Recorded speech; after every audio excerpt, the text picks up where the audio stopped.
Hello, this is a contribution from Kuzu Console to the Algorand ecosystem by Stephen Sunday and Seth Michael. In this presentation, we will learn how to develop a decentralized app in the form of a web application using the .NET framework to perform atomic transactions. Okay, so right here I have my Visual Studio 2019 open. I'm going to go ahead and create a new project. So right here we can see the template options available to us.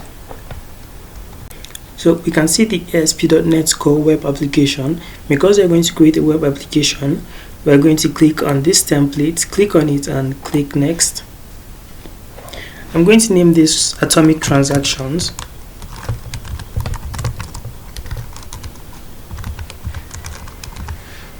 Go ahead and click on create after naming the project. So we can see this other pop-up for additional information about the type of project we want to create. As of the time of this recording, the latest version installed on this PC is the ASP.NET Core 3.1. So if you have it, go ahead and click on it and create a new project. But if you have the recent version, which is .NET 5, you can also use that. So I'm going to click on this and then create without any changes or authentication. Go ahead and click on it and click on create. So right here we can see our application has created successfully. We can head over to the Solution Explorer to actually see the additional files in our project. So navigate to the Solution Explorer at the right hand side of the screen, click on it. So we can see the MVC design pattern, the controller, we have the model, and we have the views. Okay, so we're not going to make use of this yet. So go ahead and click on the solution itself and then right click on it. Let's create a new project. We're going to create a console application attached to this web app. So we're going to use the console application to do the testing phase. We can create our account addresses so we don't waste so much time building up on the web application. So we can just do that with the console app first, and then once everything works, we'll then convert it into our web application for it to work. So go ahead and click on add a new project. Okay, so create a console app. You can search for it. If you cannot see it here, you can just go to the search for template option and search for console app. You should see this, the console app with .NET Core. Click on it and click on next. I'm going to call this group Atomic Transaction.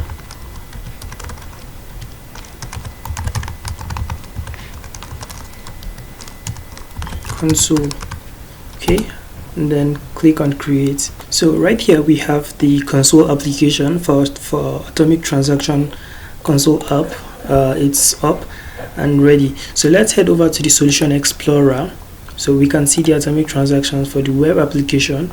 We can also see the one for the console application. Alright, so inside of the solution folder or file, let's head over and then go to manage NuGet packages for solution. Click on it, head over to browse and search for algorand. Okay, we're going to use this to install the algorand package into our console application and our web application.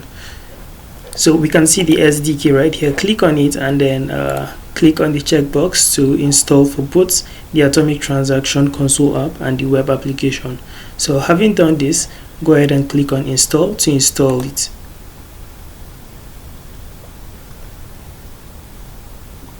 Okay, so go ahead and click on OK and accept. So we can see the algorand package being installed successfully, or rather being installed into our application.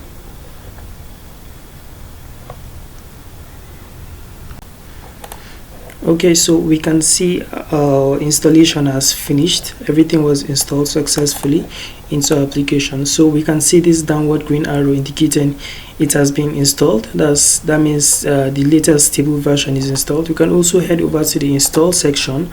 We can see the algorand package. We could also double check by using the dependencies. Head over to packages. We can see the algorand right here. We can also do the same thing for the web application to check. Head over to packages. We can also see the algorand package right here. So let's go ahead and minimize everything. Now back into our console app, head over to the program class. I'm going to make this public in a short while. We're not going to copy, we're not going to write the codes from scratch. I'm just going to paste what I have and then explain it line by line. So right here, instead of our class, instead of the main method, we have an instance of our account. This was used with the algorand, so we can see it. After I hover over it, we can see our class algorand.account. So this is using the algorand namespace. The namespace is enabling us to use the account to make an instance with it, connecting to the algorand network. Okay, so we have a new object of it, and then I created a variable called address, passing in the account, this account that we created over here, making an instance of the accounts class. We then have access to the address. You know, when making an instance, the new object will actually have access to every single thing that that class contains. So in this situation, we have access to the other methods that are available to us. So we can use the account to get an account address, which we did over here, and then we can also use it to get the mnemonic key attached to the account when creating the account. Okay, so and then in this fourth line over here, we have a console.writeLine. We're going to print out the account address and then the mnemonic key attached to the account address. So let's go ahead and test run the application. So before we test anything, let's go ahead and save all what we've done. Okay, so we can then go ahead and select the startup project we want. We want it to be the console application project that we have. So go ahead and click on this and click on the atomic transaction console.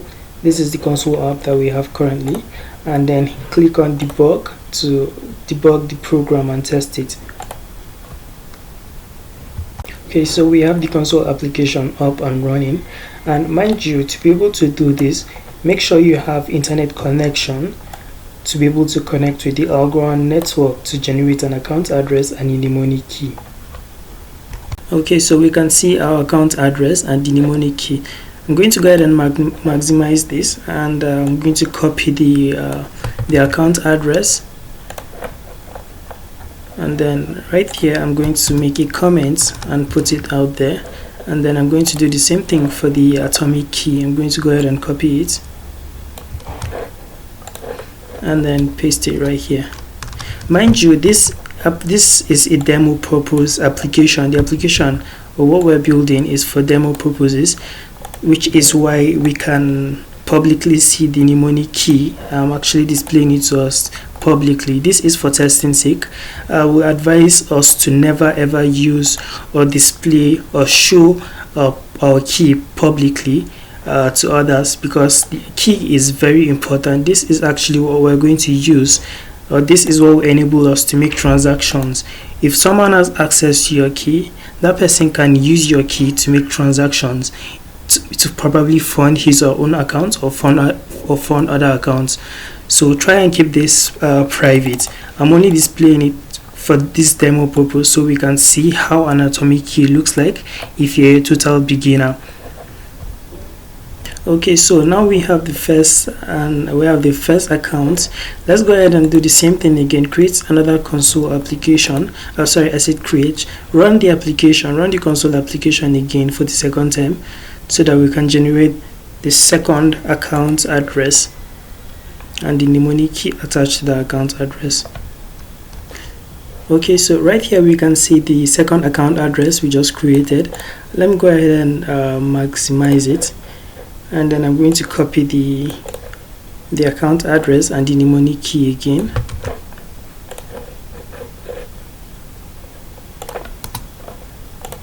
I'm going to put it in a comment, and I'll do the same thing for the mnemonic key. We're going to create 3 account addresses. This is the second one. We're going to create one more after this. Okay, so go ahead and close this and then run it again. Alright, so I'm just going to quickly copy this.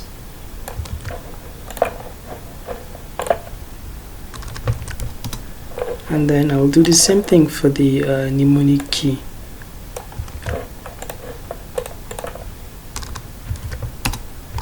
Alright, okay, so we have 3 different account addresses with their respective mnemonic keys attached to them. So what we're going to do with this, with the 3 account addresses, the first one is going to be the main account address, which will be used to fund the other account addresses available. So we're going to use this first account address because we're going to perform an atomic transaction, which means funding multiple account addresses at once. Okay, so to be able to do that, we need more account addresses, which is why we generated this second and third one. So this account is going to fund this second and third account address. So let's get started. So I just quickly pasted this code over here, and then I reconfigured some things. This is our account 1 that we created, and this is the account 2 we created. This is the key of the main account, which is this account right here. And then we also have the account address. This is the account address. So this is basically the main account that will be used to fund other accounts. So we have here, right here, we have the algorand API. So let's go ahead and add the namespace for it. You can click on control full stop or control dot. This is going to show us the potential fixes that can be done to this. So we can see it right here. Let's go ahead and include using algorand.v2. That's the version 2 of the algorand SDK. Okay, so we're also running on pure stake on the testnet. That's the pure stake 2, which is why we have 2. The previous version was 1, and then since we are working on the recent one, which is the pure stake 2. So if we hover over this algorand API, this is an instance we made.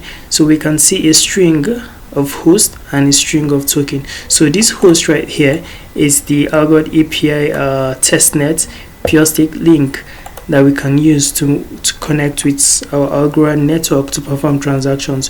We also have a string of token. So this is the token we have right here. I also included it. Okay, so we can see the account 1, account 2. These are the account addresses attached to them. So let me go ahead and remove all these other additional things we don't need. And then I'm going to remove the white spaces. Okay, so we can see the account 1, we can see account 2, we can see the key, and then the account address. So this is the key to these account addresses, which is the main account address we're going to make use of. So right here we also have an instance of our accounts. This is a source src, and then inside of the accounts over here, if you hover over it, you can see a string of mnemonic. Okay, that's the mnemonic key we are supposed to pass in to this account over here, and then we then passed in the key. This is the mnemonic key attached to this account address. We have passed it in here. So because we're running on the algorand version 2, that's why we have the algorand.v2.model, the transaction parameters response. Okay, and then we have a params. Right here we have a try and catch exception. This is where we're actually going to make use of the transaction params using the algorand API instance or transaction params. This will be used to get transaction parameters, the details needed or the details attached to a particular transaction. Okay, such as transaction ID. So right here we have a try and catch. This is a catch for API exception in case we come across any error along the line. Let's go ahead and include the using statement, which is using algorand.client. So if you have any exception, it's going to throw this error message, could not get params. Alright, so right here from this stage onwards, this is where the whole group transaction process is going to happen. So right here we have the amounts. We have a variable called amounts, making use of the utils.algos to microalgos. Okay, so we have a variable for transaction and then transaction 2. For this first transaction, we're still making use of the utils. That utils are get payments transaction, and then if you hover over the get payment transaction, we can see the parameters that we need to pass into this method. Okay, so we have the address from. That's the address we're transferring from, and then the address we're transferring to. Then the amount we're transferring, this is an unsigned long integer. and then a string message that will also follow along with it, and then we have transaction parameters response passing in the trans. Okay, so let's view everything at once. So we can see the new address. This is the transaction account from, so it's going to be transferred from our initial account address. Same goes for the second one. And then who are we transferring the funds to the account 1, which is this guy over here. And then the amount we're transferring 1 micro algos. This is about 1 micro algos to micro algos. One algos is equivalent to 100 million micro algos. So we're dealing with micro algos in this case, which means we're transferring that amount to this account address. And then we have a string message saying pay message, a string saying pay message, and then the transaction params being passed in. The same thing goes to the second transaction. The only thing that is different is the account address we are funding. So this funding to account 1, and this is funding to account 2.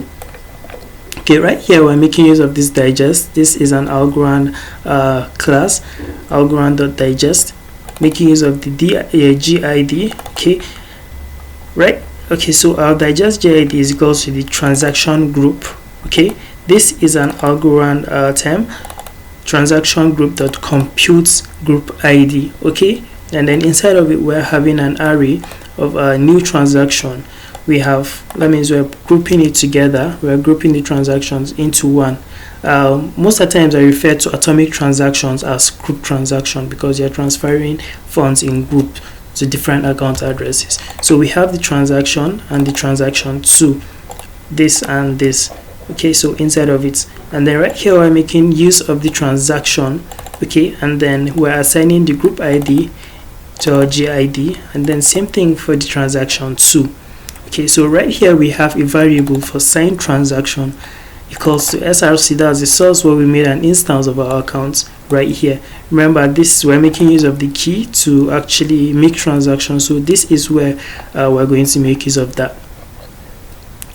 So we have our src.signed transaction passing in the transaction for this one, and then the signed transaction 2 that's passing in the transaction for this one also.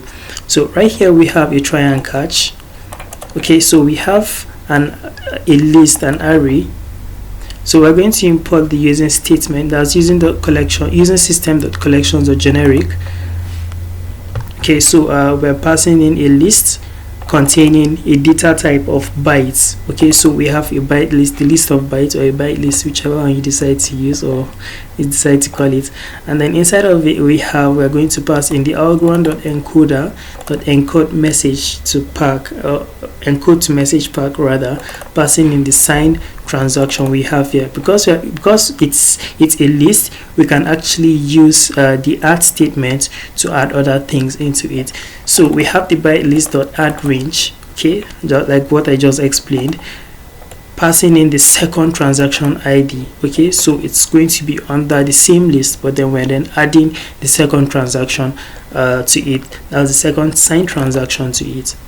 So right here we have a variable ID, making use of the algorand API instance to get the raw transaction, and then passing in the byte list to array. Okay, so and then after that we have a console.writeLine containing our string message saying successfully sent transaction group with first transaction ID, and then passing in the ID. So as usual, inside of our catch, if you have any error, we're then going to print out the exception when calling the algorand raw transaction. Okay, passing in the message. So after that we have a console.writeLine indicating that we have finished, or we have arrived at the end of this test. Okay, so the next thing we're going to do right here is we're going to fund our main account, which is this account address that will be used to fund other accounts. Okay, so I'm going to go ahead and copy the account address of the main account. So I'm going to go ahead and copy it. and then head to the browser. So you can, if you're following along, you can navigate to this link over here. That's the testnet.algoexplorer.io.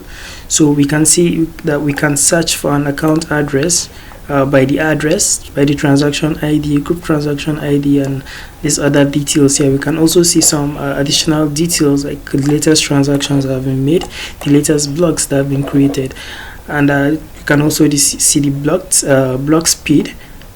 transaction speed, about 4.30 seconds. We can see that we're running on the testnet actually.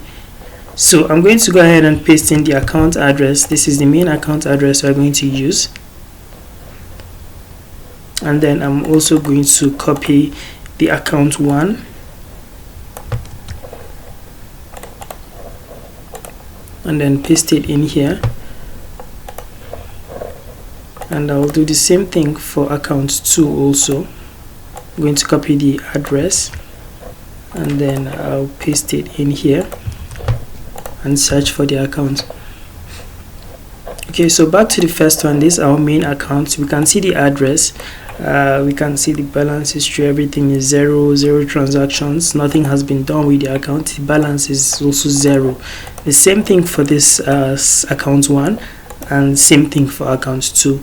So to fund this initial account that we're going to use to make transactions, we're going to head over to the bank.testnet website URL to be able to use the algorand dispenser to fund the account.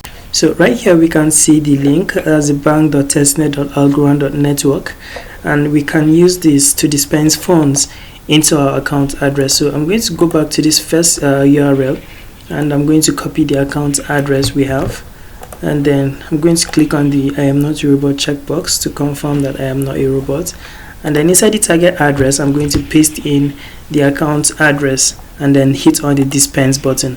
So this is going to send a request, and then which will then fund the accounts. So we can see a good status of 200, which means success, and that means that the funds has been transferred into our account address. So we should have one over here where the balances is, okay, 100 rather, 100. So we have about 100 million in micro algos, about 100 million micro algos, but then in algos itself is about 100.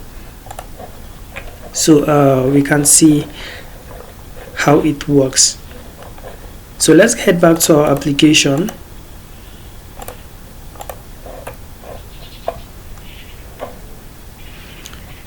So back inside of our application, let's go ahead and debug the application to perform the transaction.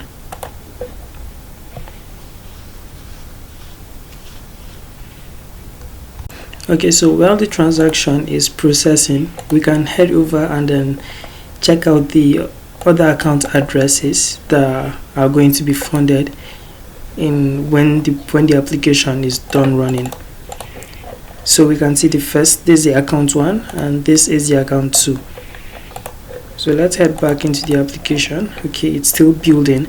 So let's just keep tabs on these 2 accounts that we have over here. Okay, so we can see our console app is up and running. So well, we can head over back to the browser and then still keep tabs on these 2 accounts addresses and see what is going on with them. We can also bring this here, and then I'm going to go ahead and reduce the size while keeping tabs on these 2 account addresses.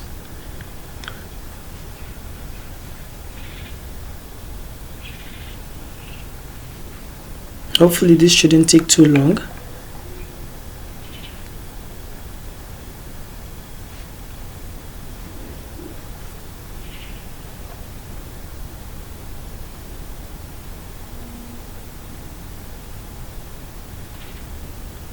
Okay, so we can see it successfully sent group transaction.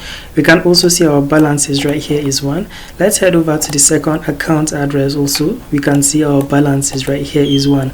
Now if we head back to this first, this is the main account that funded the others, we can see that our balance has reduced from 100 to 97.998. which means our group transaction was successful. We can also see the transaction details. This was when we funded the account address, and then this was when we funded other accounts. Okay, so what was the other? Okay, we have a transaction fee over here, and then this also has a transaction fee. Receiver balance, received 1. Same thing goes to this guy over here. So we can see what happened and the timestamp and everything containing the transfer. So at this point, we have successfully performed a group transaction with our account. Now the next thing we're going to do is to complete the project tutorial. We're going to convert this into the web application we created and then perform it on the web.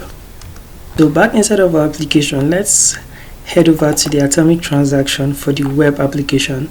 Go to controllers and then navigate into the home controller. So we have the public class for our home controller, inheriting from controller class. We have a private read-only field for iLogger, but this is not what we're interested in. So we're going to create a new method. This is a view. This is our index view. So I'm going to go ahead and create another view, and I'm going to rename this to atomic view, or atomic. I'm just going to name it atomic. Okay, so inside of this atomic, I'm going to have a return and then redirect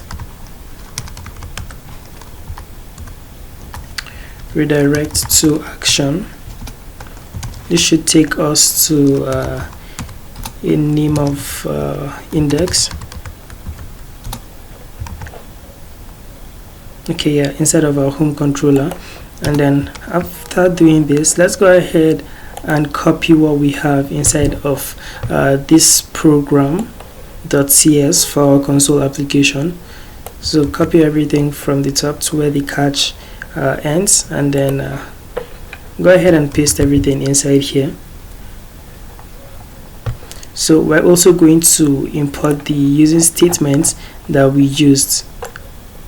So this or what we need using algorand, the algorand.client and algorand.v2. So let's go ahead and import the namespaces, and then our errors have all gone. So inside of the index view, go ahead and right click and then click on go to view. This will take us to the view of the index. Okay, so we have some dummy text inside of this div class, inside of our index class, or the index view. The view is a class. So I'm going to go ahead and create a form, and this is going to have the ASP action of atomic, and then the controller for home. And then I'm going to have a button inside of this form, and then transfer, or I'm going to call the button atomic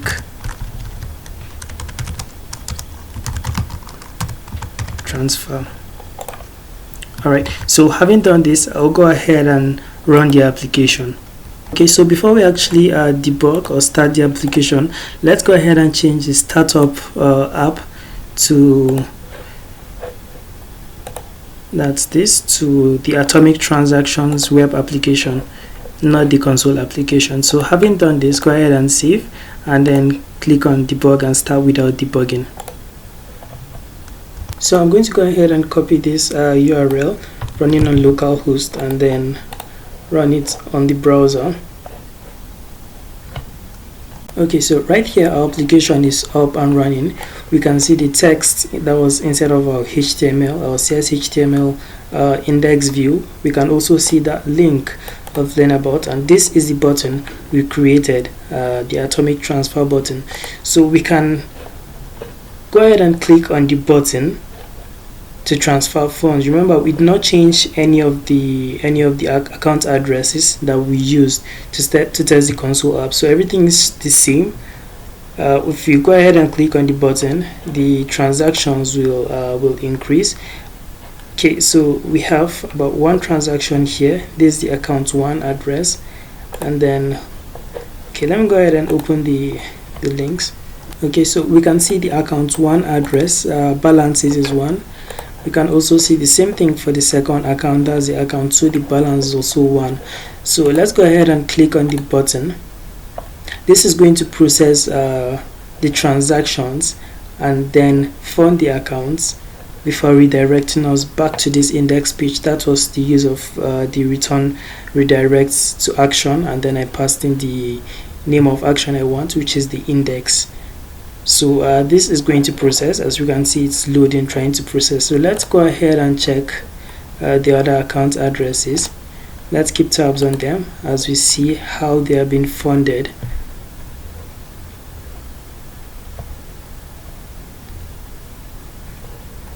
Okay, so the transaction is done. We should see some funds right here. Okay, so we can see our balances is now 2.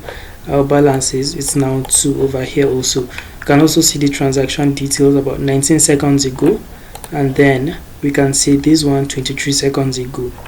So this is what we intended doing in this demo application. So we have successfully created an atomic transaction where we can fund multiple account addresses at once. So we have come to an end in this tutorial or presentation.